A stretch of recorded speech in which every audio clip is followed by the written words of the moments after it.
Welcome back. The National Editors Forum, SANEF, is to write to Minerals and Energy Minister Gwede Mantashe, urging him to reveal the names of two journalists he reportedly paid to destroy evidence about his extramarital activities. The Sunday World journalist allegedly had details of 64-year-old Mantashe's romance with a 26-year-old student.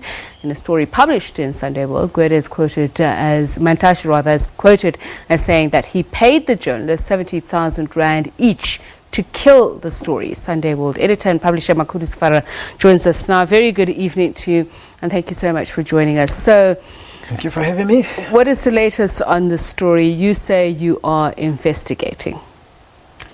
Yes. But firstly, let me clarify that the 70,000 is the total of two payments. Of two payments. It's not 70,000 each. What has happened? Why is that important, though, to clarify that it's... isn't it concerning in itself that 70,000 rand was paid to reportedly kill a story, yes, whether it was made in two tranches or one tranche?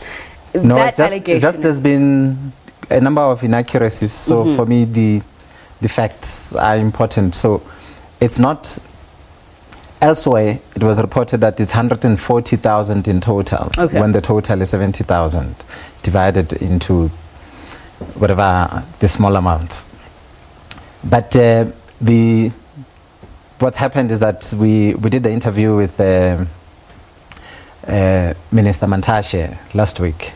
So the reporter did the interview with him, and he indicated that he's not going to answer the questions. And that was on Friday? Yeah.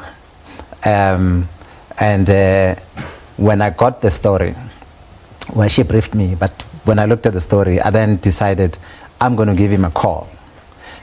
So I spoke to him, and he said that's his story. I should go back to the lady, Lerato. So when he said that's his story, so was he confirming that there were payments made? Those payments were made by him, and they were made to two of your reporters. As in, did he categorically confirm that he paid 70,000 rand, whether it was in two tranches or not, to two of your journalists to kill the story, as it were? He did.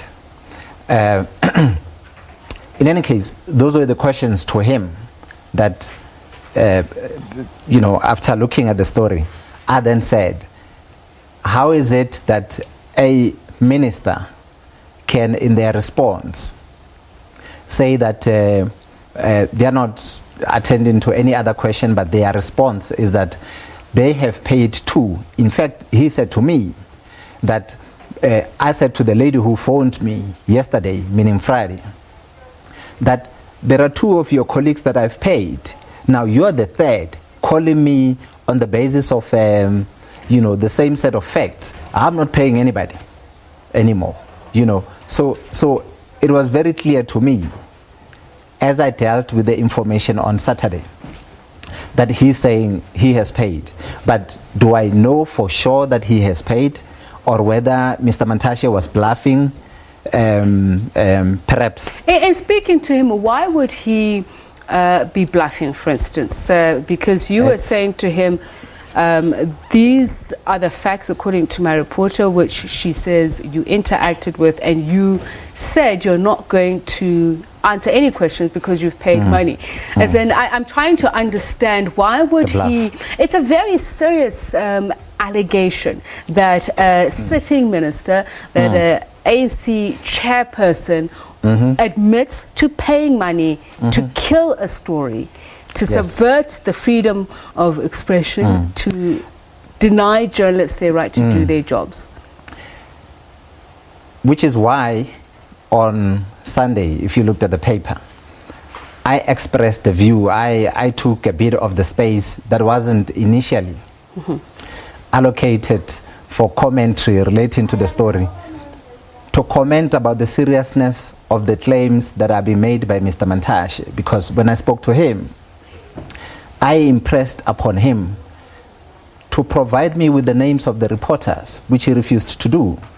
And I said, and I made it very clear to him that, Mr. Mantashe, you're saying I must go to this lady. If I fail, I must come back to you. I need you to know now that whatever happens, if this is your story, I'm eventually going to come back to you. I'm going to need those names. But in addition, I'm going to need the evidence that you have in fact made the payment and that the people to whom you've made the payment are employed by Sunday World. And subsequently, unfortunately, we're running out of time, Makhudu. You have spoken to journalists, all of whom you say deny being the journalists that interacted with Mr. Mantashe on this particular story and received money. We had a staff meeting on Saturday. Almost everybody was there. Asked the journalists if any of them took bribes, and they denied categorically. And so tomorrow we going through with the process, whatever other internal processes to deal with the matter. And are you going to investigate further? The investigations are continuing this week, but we're still going to go back to Mr. Mantashe. Because the names are not there, evidence of payment is not there.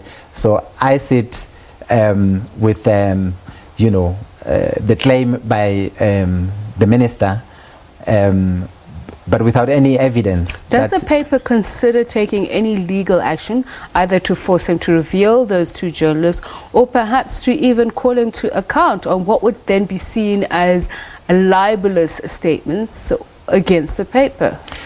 We are in discussions with our lawyers about the matter. There are a number of options that are on the table, and I suppose sometime in the week we will go into the detail about what we are doing, because a claim like this coming from somebody as senior as Mr. Mantashe is not something to take for your reputation. lightly. All right, thank you very much for speaking to us. Makhudu Sefara is Sunday World editor and publisher. Stephen? It's a peaceful thank you. The economic freedom fighters